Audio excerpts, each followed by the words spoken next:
नमस्कार दोस्तों। आज की तारीख है 11 जून 2020 और हम डिस्कस करने जा रहे हैं आज का डेली 30। आज का जो डेली 30 है उसका टॉपिक है संघीय विधानमंडल। लेकिन संघीय विधानमंडल का जो ये एपिसोड है वो फर्स्ट एपिसोड हम डिस्कस करने जा रहे हैं। एपिसोड फर्स्ट में आज हम 20 क्वेश्चन इसके डिस्कस करेंगे और 10 क्वेश्चन आज के करंट अफेयर के डिस्कस करेंगे, जैसा कि हम रोज करते हैं। आगे की जो एपिसोड आएगा उसमें आवश्यकता अनुसार कम से कम एक एपिसोड तो आना ही है। दूसरे एपिसोड में भी हम जैसे 20-22 जो भी प्रश्न हमको जरूरत पड़ेगी डिस्कस कर लेंगे। मोहन पांडे आपका गाइड, आपका दोस्त। चलिए शुरू करते हैं और लेते हैं पहला प्रश्न। पहला प्रश्न है, निम्नलिखित कथनों पर विचार करें। संघीय विधानमंडल को संसद कहते हैं, क्या ये बात सही है? बिल्कुल सही बात है।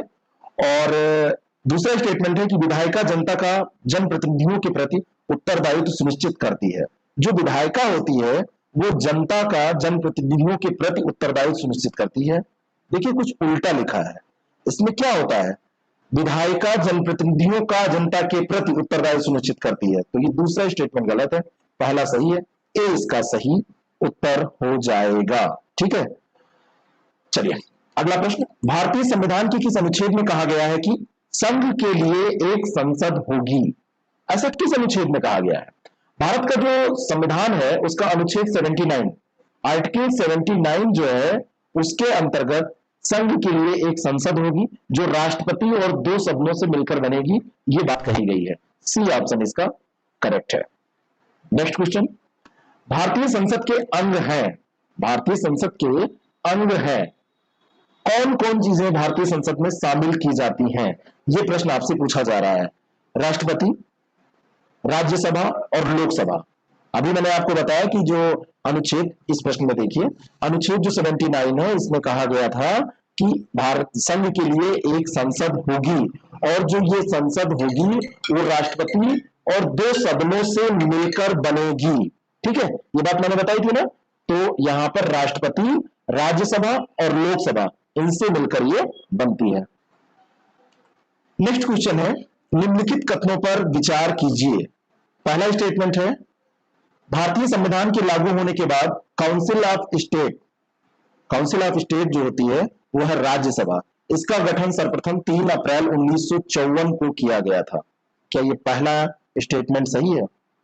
भारतीय संविधान के लागू होने के बाद काउंसिल ऑफ स्टेट का गठन 3 अप्रैल 1954 को किया गया था सर्वप्रथम। पहला स्टेटमेंट यह है। और दूसरा है कि काउंसिल ऑफ स्टेट राज्यसभा की पहली बैठक की अध्यक्षता तत्कालीन राष्ट्रपति, तत्कालीन जो राष्ट्रपति थे डॉक्टर सर्वपल्ली राधा, राष्ट्रपति ने ये उपराष्ट्रपति लिखा हुआ है, क्या लिखा हुआ है? ये ऊ छूटा हुआ है, उपराष्ट्रपति, तत्कालीन उपराष्ट्रपति डॉक्टर सर्वपल्ली राधाकृष्णन के द्वारा की गई थी। अब भारतीय संविधान के प्रवर्तन के बाद में जो काउंसिल ऑफ स्टेट था जिसको राज्यसभा कहते हैं, उसका गठन 3 अप्रैल 1952 को किया गया था, बिल्कुल सही है। और इसकी पहली बैठक जो है वो 13 मई 1952 को हुई थी।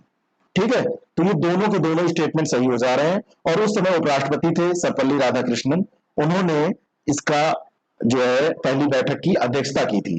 तो बिल्कुल सही है दोनों के दोनों स्टेटमेंट, सी इसका सही उत्तर हो जाएगा। अगला प्रश्न है, निम्नलिखित कथनों पर विचार करें। अनुच्छेद 78, आर्टिकल 78 के अनुसार राज्यसभा का गठन 250 सदस्यों द्वारा होगा, 250 सदस्यों के द्वारा होगा, ऐसा इसमें कहा गया है।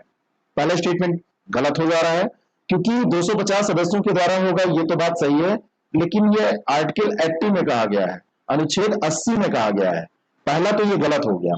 दूसरा है कि राज्यसभा में 2 सदस्य राष्ट्रपति द्वारा नाम निर्देशित किए जाते हैं, ये गलत है। ये लोकसभा के बारे में बात हो रही है, एंग्लो इंडियन वाली। यहाँ पे जो राज्यसभा में है वो 12 सदस्य राष्ट्रपति के द्वारा नाम निर्देशित इनका किया जाता है। तो दोनों के दोनों स्टेटमेंट गलत है, इनमें से कोई भी नहीं इसका उत्तर हो जाएगा। नेक्स्ट क्वेश्चन, निम्नलिखित कथनों पर विचार करें और सही उत्तर चुनें। राज्यसभा के सदस्यों का चुनाव, यहां पर ध्यान दीजिएगा, लिखा है प्रत्यक्ष रूप से होता है, गलत है। राज्यसभा के सदस्यों का चुनाव प्रत्यक्ष रूप से नहीं होता है, अप्रत्यक्ष रूप से होता है। राज्यों के जो प्रतिनिधि होते हैं वो चुनाव में हिस्सा लेते हैं और राज्यों की विधानसभा के सदस्यों के द्वारा आनुपातिक प्रतिनिधित्व जो पद्धति है उसके अनुसार एकल संक्रमणीय मत द्वारा ये चुनाव कराया जाता है। और संघ राज्यों के क्षेत्रों में प्रतिनिधियों का चुनाव उस ढंग से किया जाता है जिसे संसद बनाकर विहित करती है। तो पहला स्टेटमेंट तो गलत है। राज्यसभा में केवल 2 संघ राज्य क्षेत्रों, एक है राष्ट्रीय राजधानी क्षेत्र दिल्ली और दूसरा है पौंडीचेरी, इसके लिए स्थानों का आवंटन है। ये बिल्कुल सही है, इन्हीं दोनों के लिए है। इस तरीके से केवल 2 सही हो जाएगा, बी ऑप्शन इसका करेक्ट हो जाएगा। नेक्स्ट क्वेश्चन, पहला इसमें स्टेटमेंट है राज्यसभा का एक वर्ष में एक अधिवेशन होता है। एक वर्ष में एक अधिवेशन नहीं होता, एक वर्ष में 2 अधिवेशन होता है। 6 माह पे अधिवेशन होना जरूरी है। तो पहला तो गलत हो गया।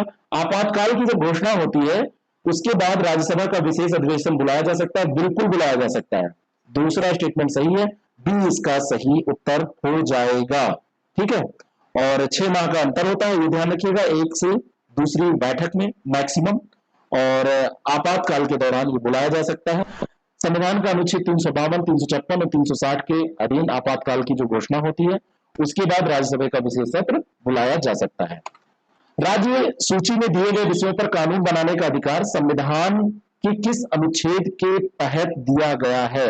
कौन सा अनुच्छेद है जिसके तहत राज्य सूची में दिए गए विषयों पर कानून बनाने का अधिकार है? तो ये अनुच्छेद 249 है। बी ऑप्शन इसका करेक्ट है। यदि राज्यसभा उपस्थित तथा मतदान करने वाले, उपस्थित और मतदान करने वाले सदस्यों के 2/3 बहुमत से यह संकल्प पारित कर दे कि राष्ट्रीय हित में यह आवश्यक है कि संसद राज्य सूची में वर्णित किसी विषय के संबंध में कानून बनाए, तो संसद को इस विषय से संबंधित कानून बनाने का अधिकार मिल जाता है। अगला प्रश्न है, पहला स्टेटमेंट, भारत की आजादी के बाद लोकसभा की प्रथम बैठक 13 मई 1952 को हुई थी। क्या यह पहला स्टेटमेंट सही है? पहली जो बैठक है वो 13 मई 1952 को हुई थी, बिल्कुल सही है। लोकसभा की प्रथम बैठक 13 मई 1952 को हुई थी, और लोकसभा के गठन के संबंध में संविधान के 2 अनुच्छेद हैं, अनुच्छेद 80 और अनुच्छेद 330, इसमें प्रावधान किए गए हैं। अनुच्छेद 80 तो बिल्कुल सही है, लेकिन अनुच्छेद 330 नहीं, अनुच्छेद 330 गलत है। अनुच्छेद 331 में प्रावधान किए गए हैं, 331 में, तो दूसरा गलत हो जाएगा। तो केवल एक इसका सही उत्तर हो जाएगा। मूल संविधान में लोकसभा के जो सदस्य हैं उनकी संख्या 500 निर्धारित की गई थी। बाद में 31वां संविधान संशोधन 1974 में आया तो 547 कर दी गई, और उसके बाद में गोवा, दमन और दीव, इनका जब पुनर्गमन हुआ, इनका जो पुनर्गमन का अधिनियम आया 1987 में, तो ये 552 बढ़ाकर कर दी गई थी।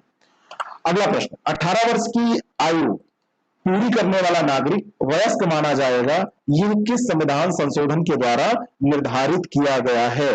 यह संविधान संशोधन था 61वें संविधान संशोधन 61, ये याद रखिएगा, इसके द्वारा किया गया था, और ये हुआ था 1989 में।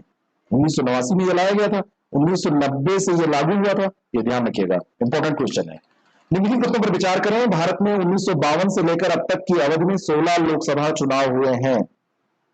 पहला स्टेटमेंट गलत, क्योंकि ये जो लोकसभा चुनाव थे जिसमें मोदी जी की गवर्नमेंट 2 बनी है, तो ये 17वीं लोकसभा के लिए चुनाव हुआ था। राष्ट्रपति की सलाह पर लोकसभा का विघटन प्रधानमंत्री द्वारा 5 वर्ष के पहले भी किया जा सकता है। गलत है, प्रधानमंत्री की सलाह पर राष्ट्रपति द्वारा किया जाता है। बस केवल राष्ट्रपति और प्रधानमंत्री देख के ऐसे मत मार दीजिएगा इसमें टिक, तो दोनों के दोनों स्टेटमेंट यहां पर गलत हो जाएंगे, उल्टा लिखा हुआ है। निम्नलिखित कथनों पर विचार करें। विशेष परिस्थिति में लोकसभा की अवधि 1 वर्ष के लिए बढ़ाई जा सकती है। बिल्कुल सही है, अगर विशेष परिस्थिति होती है तो ये एक बार में 1 वर्ष के लिए बढ़ाई जा सकती है अवधि। लेकिन लोकसभा, दूसरा देखिए, आपातकाल उद्घोषणा की समाप्ति के बाद 6 माह के अंदर लोकसभा का सामान्य चुनाव कराकर उसका गठन आवश्यक है, ये भी सही है। ये दोनों के दोनों स्टेटमेंट सही है, सी ऑप्शन इसका करेक्ट हो जाएगा। विशेष परिस्थिति में लोकसभा की अवधि 1 वर्ष बढ़ाई जा सकती है, लेकिन लोकसभा की अवधि एक बार में 1 वर्ष से अधिक नहीं बढ़ाई जा सकती। किसी भी स्थिति में आपातकाल की घोषणा की समाप्ति के बाद लोकसभा की अवधि 6 माह से अधिक नहीं बढ़ाई जा सकती, ये ध्यान रखिएगा। अर्थात इसका मतलब क्या है, आपात उद्घोषणा की समाप्ति के बाद 6 माह के अंदर लोकसभा का चुनाव, सामान्य रूप से जो आम चुनाव होता है, वो कराकर उसका गठन आवश्यक हो जाता है। नेक्स्ट क्वेश्चन, निम्नलिखित कथनों पर विचार करें। लोकसभा अध्यक्ष का निर्वाचन जनता द्वारा किया जाता है, यह कहां सही है? लोकसभा का जो अध्यक्ष होता है वो जनता के द्वारा कहां निर्वाचित होता है? तो पहला स्टेटमेंट तो गलत हो गया। दूसरा स्टेटमेंट, लोकसभा का अध्यक्ष का निर्वाचन किस तिथि को होगा, इसे प्रधानमंत्री निश्चित करते हैं। ये तिथि जो है ये राष्ट्रपति के द्वारा निश्चित की जाती है, प्रधानमंत्री निश्चित नहीं करते हैं। राष्ट्रपति द्वारा निश्चित की गई तिथि के पूर्व दिन के मध्याह्न से पहले कोई भी सदस्य किसी अन्य सदस्य को अध्यक्ष चुने जाने का प्रस्ताव महासचिव को लिखित रूप से देता है, फिर इसकी प्रोसेसिंग आगे होती है। तो दोनों के दोनों स्टेटमेंट ये गलत है। राज्यसभा का पदेन सभापति कौन होता है? राज्यसभा का पदेन सभापति भारत का राष्ट्रपति की उपराष्ट्रपति या दोनों? ये उपराष्ट्रपति होता है। बी ऑप्शन इसका करेक्ट है। अखिल भारतीय सेवाओं का सृजन का अधिकार किसे है? ये प्रश्न इंपॉर्टेंट प्रश्न है। अखिल भारतीय सेवाओं का सृजन आर्टिकल 312 जो अनुच्छेद 312 है उसके तहत राज्यसभा को यह अधिकार दिया गया है।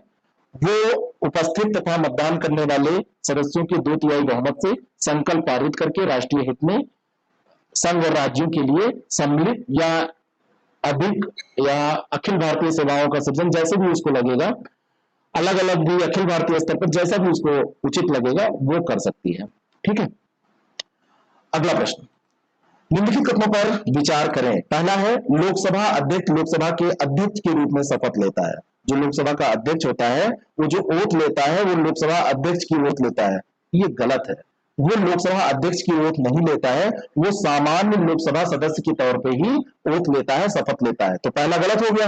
लोकसभा के अध्यक्ष को राज्यसभा के सभापति के समान वेतन एवं भत्ते दिए जाते हैं। तो दूसरा तो बिल्कुल सही है, बी ऑप्शन इसका करेक्ट हो जाएगा।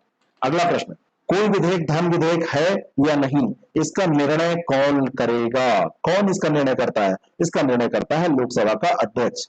लोकसभा का अध्यक्ष जो लोकसभा द्वारा पारित विधेयक होते हैं उनको प्रमाणित करता है। धन विधेयक है या नहीं कोई विधेयक, इसका निर्णय करता है। लोकसभा तथा राज्यसभा की संयुक्त बैठक की अध्यक्षता करता है।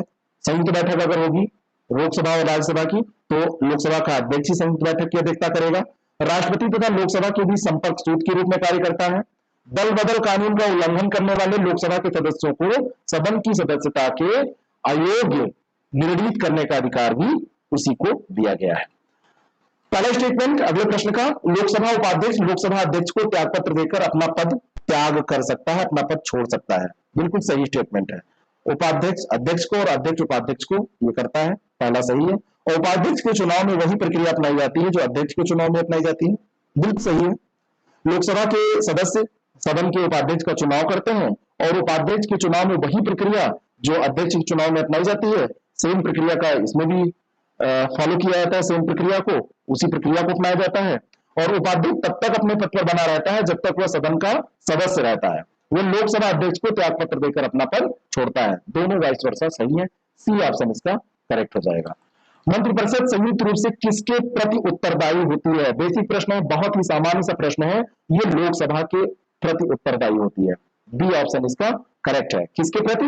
लोकसभा के प्रति। मंत्रिपरिषद संयुक्त रूप से लोकसभा के प्रति उत्तरदायी होती है। लोकसभा मंत्रिपरिषद पर पर्याप्त नियंत्रण रखती है। यदि लोकसभा मंत्रिपरिषद के विरुद्ध अविश्वास प्रस्ताव पारित कर दे तो मंत्रिपरिषद को त्यागपत्र देना पड़ता है या राष्ट्रपति मंत्रिपरिषद को बर्खास्त कर देता है ऐसी परिस्थिति में। और अंतिम प्रश्न है आज के इस टॉपिक का, फिर हम करंट अफेयर देखेंगे। संसद की सदस्यता के लिए योग्यता संविधान के किस अनुच्छेद में दी गई है कि आप संसद के सदस्य बनने की योग्य हैं कि नहीं? अनुच्छेद 84, अनुच्छेद 84 जो है आर्टिकल 84, इसमें योग्यता के बारे में बात की गई है। वो भारत का नागरिक हो, 30 वर्ष से कम उसकी आयु न हो, लोकसभा की स्थिति में 25 वर्ष है, राज्यसभा की स्थिति में 30 वर्ष। फिर से मैं स्पष्ट करना चाहता हूं, भारत का नागरिक हो, राज्यसभा के चुनाव में 30 वर्ष कम से कम और लोकसभा में कम से कम 25 साल का वो हो, और उसके पास संसद द्वारा बनाई गई विधि द्वारा जो अन्य अर्हताएं हैं उनको पालन करना आवश्यक है, जैसे वो किसी लाभ के पद पर नहीं होना चाहिए, ये सब जो बातें और की गई हैं। चलिए अब आज के करंट अफेयर के प्रश्नों को देख लेते हैं। पहला प्रश्न बहुत इंपॉर्टेंट प्रश्न है, इसके आंकड़े चेंज होते रहते हैं। विश्व के सर्वाधिक विदेशी मुद्रा भंडार वाले देशों की सूची में भारत का स्थान क्या है? इस समय क्या स्थान है भारत का? तो ये इस समय 5वें स्थान पर पहुंच गया है। 29 मई 2020 को समाप्त हुआ जो सप्ताह है उसमें भारत का विदेशी मुद्रा भंडार 3.43 बिलियन डॉलर रहा है और ये 5वें स्थान पर पहुंच गया है। और इसमें बहुत सारी चीजें शामिल की जाती हैं। विदेशी मुद्रा संपत्ति है, गोल्ड रिजर्व है, आईएमएफ के पास जो एसडीआर है भारत का, आईएमएफ के साथ जो रिजर्व की स्थिति है, ये सब इसमें शामिल किया जाता है। अगला प्रश्न, नागर विमानन मंत्रालय द्वारा अधिसूचित मानव रहित विमान प्रणाली नियम 2020 में 2 से 25 किलोग्राम वजनी ड्रोन परिभाषित किए गए हैं। अभी नागर विमान मंत्रालय ने जो कैटेगरी बांटी है उसमें 5 श्रेणियों में ड्रोन को बांटा है। एक नैनो है 250 ग्राम, दूसरा है सूक्ष्म 250 से 2 किलोग्राम तक, 250 ग्राम से 2 किलोग्राम, और तीसरी श्रेणी है 2 किलोग्राम से 25 किलोग्राम तक वाली, उसको कहते हैं लघु, लघु ड्रोन कहते हैं। सी ऑप्शन इसका करेक्ट है। उसके ऊपर 25 किलोग्राम से अधिक लेकिन 150 किलोग्राम तक के जो ड्रोन है उनको मध्यम, और 150 से जो ऊपर किलोग्राम के ड्रोन है उनको विशाल की श्रेणी में रखा गया है। फिच रेटिंग विश्व की 3 बड़ी रेटिंग एजेंसियों में से एक है। फिच रेटिंग्स, कई जो बड़ी रेटिंग एजेंसीज हैं उनमें फिच भी है। इसका मुख्यालय कहां है? इसका मुख्यालय है न्यूयॉर्क में। बी ऑप्शन इसका करेक्ट है। यूएसए में न्यूयॉर्क में इसका मुख्यालय है, और भारत की अर्थव्यवस्था अगले वित्त वर्ष में 9.5% की वृद्धि दर के साथ वापसी करेगी, ऐसा फिच ने अभी कहा है। क्या होगा बाद में फिर देखा जाएगा। उत्तराखंड राज्य द्वारा हाल ही में एक जैव विविधता पार्क स्थापित किया गया। ये कहां पर खोला गया है? ये खोला गया है हल्द्वानी में स्थापित किया गया है, ध्यान रखिएगा। अगला प्रश्न है, भारतीय खाद्य सुरक्षा एवं मानक प्राधिकरण ने हाल ही में 2019-20 का खाद्य सुरक्षा सूचकांक लॉन्च किया। इस रैंकिंग में शीर्ष स्थान किस राज्य ने हासिल किया है? तो ये 3 कैटेगरी में लॉन्च किया गया है। इसमें एक बड़े राज्यों का है, और एक छोटे राज्यों का है, और एक यूपी का है। तो इसमें जो बड़े राज्य हैं उन बड़े राज्यों में गुजरात में, सुल्तानपुर में पता नहीं क्यों बोल रहा हूं, गुजरात में प्रथम स्थान, और गुजरात के बाद में सेकंड पे तमिलनाडु, और थर्ड पे महाराष्ट्र। ये 3 ऐसे रहे हैं, और गोवा ने छोटे राज्यों में प्रथम स्थान प्राप्त किया। सुबह की आप मॉर्निंग क्लास देख लीजिए, पूरा टॉपिक इसी तरह है। उसमें 8 प्रश्न लगभग हैं, छोटे छोटे प्रश्न हैं, सब आपके तैयार हो जाएंगे। इससे रिलेटेड सारी जानकारी उसमें दी हुई है, 5-7 मिनट का वीडियो वो होता है। अगला प्रश्न है, प्रधानमंत्री कृषि सिंचाई योजना के अंतर्गत पर ड्रॉप मोर क्रॉप, पर ड्रॉप मोर क्रॉप जो योजना है ये किससे संबंधित है? जल उपयोग दक्षता, उर्वरक उपयोग में कमी, श्रम व्यय और लागत को कम करना, ये तीनों चीजें इसमें कवर की जाती हैं। डी ऑप्शन इसका बिल्कुल करेक्ट है। भारत सरकार ने वर्ष 2020-21 के लिए प्रधानमंत्री कृषि जो सिंचाई योजना है उसमें प्रति ड्रॉप मोर क्रॉप के लिए 4,000 करोड़ रुपए, 4,000 करोड़ रुपए आवंटित किए हैं। ठीक है, इसलिए चर्चा में रही है। किस राज्य ने गौ हत्या से संबंधित कृत्यों के लिए कारावास और जुर्माने के लिए अध्यादेश को मंजूरी प्रदान कर दी है? और ये ऐसा करने वाला राज्य है योगी आदित्यनाथ वाला राज्य, उत्तर प्रदेश। योगी आदित्यनाथ जी हमारे सीएम है उत्तर प्रदेश के। उत्तर प्रदेश मंत्रिमंडल ने अभी हाल में गोवध निरोधक संशोधन अध्यादेश 2020 को मंजूरी प्रदान की है। इसके लिए गौ हत्या अधिनियम 1955 में संशोधन किया गया है। अब गायों की रक्षा और गौ हत्या से संबंधित जो अपराध होंगे उसमें जो सजा है वो, अगर शारीरिक क्षति कोई गाय को पहुंचाएगा तो 7 साल तक कारावास का प्रावधान, और गो हत्या से संबंधित मामलों में 3 लाख रुपए तक के जुर्माना की बात इसमें की गई है, ऐसे प्रावधान किए गए हैं। एनसीईआरटी ने स्कूली बच्चों के लिए ई लर्निंग कंटेंट का प्रसारण करने के लिए किस फाउंडेशन के साथ एक समझौता ज्ञापन पर हस्ताक्षर किए हैं? किसके साथ किए हैं? ये किया है रोटरी इंडिया के साथ। राष्ट्रीय शैक्षिक अनुसंधान और प्रशिक्षण परिषद एनसीईआरटी जिसकी किताबें आप पढ़ते हैं, उसने रोटरी इंडिया के साथ में एक समझौता पर ज्ञापन किया है, समझौता ज्ञापन पर हस्ताक्षर किया है। इस कार्यक्रम के दौरान केंद्रीय मानव संसाधन मंत्री रमेश पोखरियाल निशंक ने अभी बताया कि कक्षा 1 से 12 तक की जो एनसीईआरटी है टीवी चैनलों में शिक्षण सामग्री प्रसारित करने के लिए इनका प्लान किया गया है, और उसी के तहत ये समझौता किया गया है। ए ऑप्शन इसका करेक्ट है। तो इसमें मानव संसाधन विकास मंत्री कौन है? इनका नाम आपको पता चल गया, ये है रमेश पोखरियाल निशंक। पहले ये उत्तराखंड के सीएम थे। हाल ही में सुर्खियों में रहा broadcast engineering consultant India limited BECIL किस मंत्रालय के तहत एक सार्वजनिक उद्यम है? किस मंत्रालय के तहत ये आता है? तो ये ब्रॉडकास्ट से संबंधित है। ये आप अगर कीवर्ड यहाँ पे पकड़ लेंगे तो सूचना और प्रसारण मंत्रालय, आप इसका उत्तर आसानी से दे सकते हैं। अगर आप खंड शिक्षा अधिकारी का एग्जाम दे रहे हैं तो आप हमारी वेबसाइट upsctarget.com इसको विजिट कीजिए। इस पर एक रजिस्ट्रेशन फॉर्म इस समय है जो हमारा BEO PT श्योर सीरीज के नाम से है, उसमें अपना रजिस्ट्रेशन कर दीजिए। बहुत ही कम फीस में आप उसमें पढ़ सकते हैं कि हम एक 50 दिन का प्रोग्राम लॉन्च करने जा रहे हैं, 50 डेज का, बहुत कम फीस में 499 में, जिसमें आपको टेस्ट सीरीज, PDF, वीडियोस बहुत कुछ दिए जाएंगे। तो आप उसको अगर इंटरेस्ट रखते हैं तो आप, नहीं तो जो भी आपके संपर्क में उसको सूचना दे सकते हैं। चलिए इस क्वेश्चन को कंप्लीट करने के बाद अगला प्रश्न हम देखते हैं। तो इसका सही उत्तर सी हो जाएगा। और अंतिम प्रश्न है आज का, ऑयल इंडिया लिमिटेड का बॉक्जान तेल का कुआं जो हाल ही में सुर्खियों में था, किस राज्य में स्थित है? जो बॉक्जान तेल का कुआं है ये असम में स्थित है, तिनसुकिया जिला पड़ता है, तिनसुकिया जिला, तिनसुकिया जिला असम में है, वहीं पर यह स्थित है। और 14 दिनों से अधिक समय से ये लीक हो रहा है, इसलिए चर्चा में है। तेल के कुएं में बड़े पैमाने पर आग भी लग गई है। राष्ट्रीय आपदा प्रतिक्रिया बल NDRF जो है वो, उसकी टीम वहां पर पहुंच गई है, कार्य कर रही है। सबसे बड़ी चिंता की बात है कि डिब्रू सखोवा राष्ट्रीय उद्यान बिल्कुल पास में है। अगर ज्यादा ही आग ज्यादा समय तक लगी रहेगी या ज्यादा विस्तृत हो गई तो समस्या बढ़ जाएगी।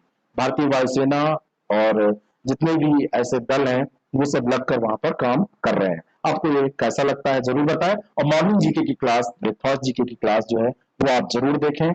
अगर आपको किसी भी एग्जाम के लिए RO, ARO, BO और UPPCS के लिए टेस्ट सीरीज चाहिए तो नया कोर्स तो लॉन्च होने ही वाला है, जल्दी हम अपडेट करेंगे आपको। BO के लिए हम लॉन्च कर चुके हैं। बाकी अब व्हाट्सएप है 6307281212, इस पर आप कांटेक्ट करके जानकारी ले सकते हैं। Thank you very much, all the way.